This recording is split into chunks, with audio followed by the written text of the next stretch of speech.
My name is Asher Wellington III, and until yesterday, my biggest concern was whether I should upgrade my Porsche 911 to the new model or wait for next year's release. That was before my father, Asher Wellington II, CEO of Wellington Industries. If you haven't heard of it, you're probably poor. Dropped the bombshell during our weekly family dinner at Lucille, the five-star French restaurant he partially owns. Asher, he said, swirling his 1982 Bordeaux while barely looking up from his phone. Your mother and I have been talking. You're 23 now, and we think it's time you learn some responsibility. I laughed, assuming this was his idea of a joke. Father rarely attempts humor, but when he does, it's typically at someone else's expense. I continued eating my $175 truffle risotto, waiting for the punchline. Starting tomorrow, your monthly allowance will be suspended indefinitely. I choked on a black truffle shaving. What? Mother adjusted her diamond earrings uncomfortably, but said nothing. She never contradicts father in public, or in private, for that matter. Your trust fund remains untouched until you're 30, he continued. But your credit cards will be canceled, and your monthly deposits will cease. This isn't funny, Dad, I said, using the informal term I knew irritated him. I have commitments. Expenses. I'm co-hosting the charity gala at the Pierre next month. He finally looked up from his phone.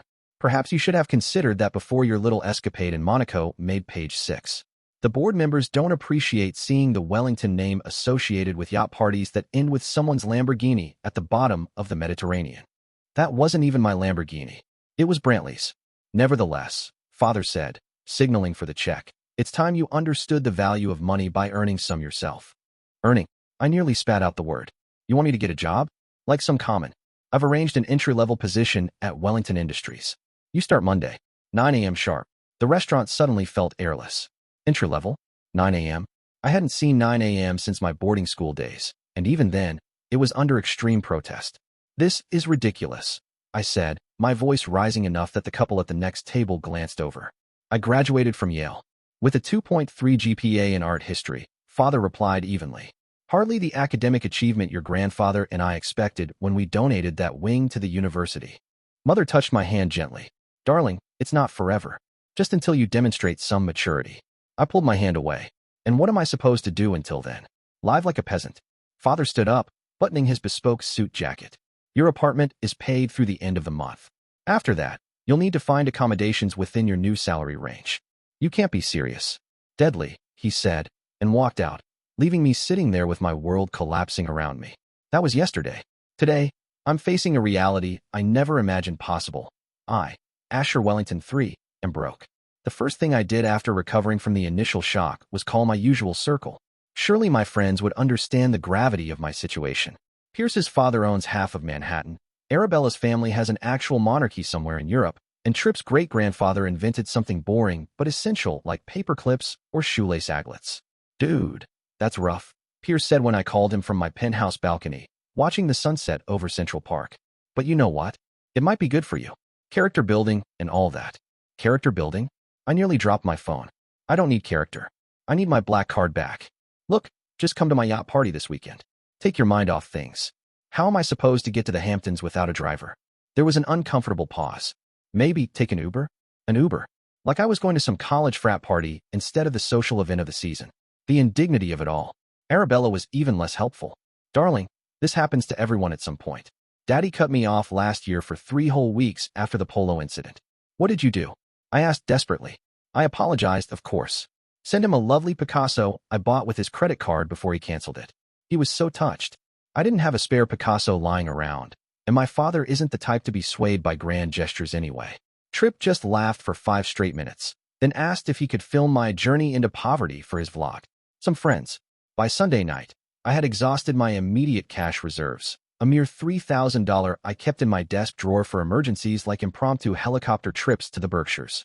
I stared at my closet full of designer clothes, my watch collection worth more than most people's homes, and my fully stocked bar of rare spirits, and wondered if this was what an existential crisis felt like. Monday morning arrived with offensive brightness. My alarm, set for the ungodly hour of 7:30 a.m., blared through my bedroom. I had 3 missed calls from HR at Wellington Industries, reminding me of my 9 a.m. start time. I dressed in what I assumed was appropriate work attire, Tom Ford suit, Ferragamo loafers, and my least ostentatious Rolex. If I had to suffer this humiliation, I would at least look good doing it. The subway was out of the question, I'd rather walk barefoot through Times Square. So I called for a car service. Not my usual one. They required an account that was now frozen, but some app-based monstrosity that arrived 7 minutes late in a Toyota that smelled faintly of fast food. Wellington Industries occupies 30 floors of a gleaming skyscraper that bears our name. I've been to the executive floor many times for obligatory holiday parties and the occasional lunch with father, but I'd never ventured below the 25th floor. Today, I was reporting to the 12th floor, marketing and public relations, apparently. The HR director, a stern woman named Ms. Patel who didn't seem remotely impressed by my surname, handed me an employee badge with a terrible photo they'd pulled from my Instagram and directed me to a cubicle. A cubicle, not an office. A gray fabric box in a sea of identical gray fabric boxes. Your supervisor will be with you shortly, she said crisply. Please review the employee handbook in the meantime. I sat down in an ergonomically questionable chair and stared at the particle board desk. There was a computer at least 5 years old, a phone with actual buttons, and a small plant that was definitely fake. Welcome to Wellington Industries, said a voice behind me. I turned to find a woman about my age, dressed in sensible business attire that I suspected didn't even have a designer label. I'm Jessica Chun, your supervisor. You must be Asher. Asher Wellington III. I corrected automatically. Jessica's smile didn't reach her eyes. Of course. Well, third, let's get you started on our social media metrics analysis, shall we? And that's how my first day as a working person began. 2 weeks into my new career, and I've made some disturbing discoveries. First, people actually work all day. Like, continuously. There are no champagne breaks or spontaneous trips to Bergdorf's. Second, entry-level salaries are a cruel joke. When I received my first paycheck, I thought there had been a clerical error. The amount wouldn't cover a weekend in my usual suite at the St. Regis, let alone rent on a decent Manhattan apartment. Perhaps most alarmingly, Jessica Chun, my supervisor who I initially dismissed as a corporate drone, is actually intelligent. Terrifyingly so. She caught every mistake in my first social media analysis report. Apparently, this campaign is basic, isn't constructive feedback, and had me redo it twice. When I complained that the work was beneath me, she raised one perfectly arched eyebrow and said, "Nothing is beneath anyone who's actually good at their job." That stung more than I care to admit. My apartment situation grew desperate as the end of the month approached. I tried calling mother, but father had apparently anticipated this and taken her on a surprise trip to their island in the Maldives. Convenient. Why don't you get a roommate? Jessica suggested during a lunch break where I was lamenting my circumstances. Split the rent, split the utilities. A roommate. I repeated the word as if she'd suggested I share living quarters with a colony of bats. I don't share. Then I hope you enjoy living in New Jersey, she replied, returning to her sad desk salad. That evening, I did something I've never done before. I Googled affordable apartments NYC and nearly fainted at the results. Even the most modest accommodations in neighborhoods I'd never visited would consume most of my new salary. I scrolled through listing after listing, each more depressing than the last, until I stumbled upon a roommate wanted ad for a loft in Brooklyn. Brooklyn, the final frontier of desperation. But the loft looked decent in the photos, exposed brick, large windows, reasonably clean. The existing roommate was a graphic designer named Miguel who wrote that he works long hours and keeps to himself. Perfect. I could pretend I lived alone. When I went to view the place, Miguel seemed equally uninterested in forming a meaningful friendship, which suited me fine. He showed me the room, smaller than my current bathroom, but with a closet, and asked only that I respect quiet hours and contribute to the coffee fund. I signed the lease that day, wondering what father would say if he could see me now. Moving day was a humbling experience. My designer furniture wouldn't fit in the Brooklyn loft, so I placed it in storage, paid for with my last emergency credit card before father's assistant caught on and canceled it. I packed only essentials, my clothes, my watch collection, which I now realized might need to serve as liquid assets, and a few sentimental items.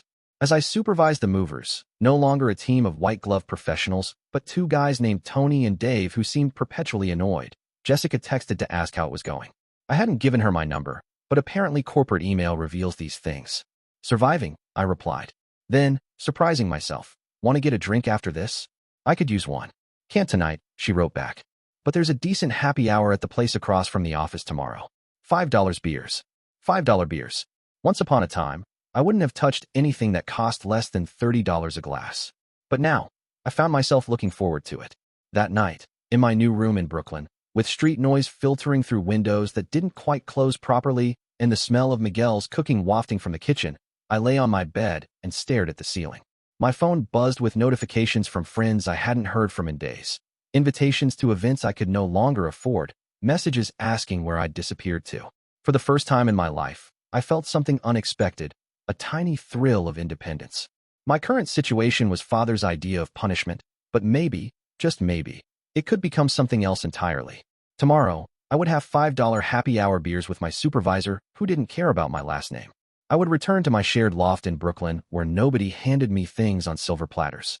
And somehow, despite everything, I was curious to see what happened next.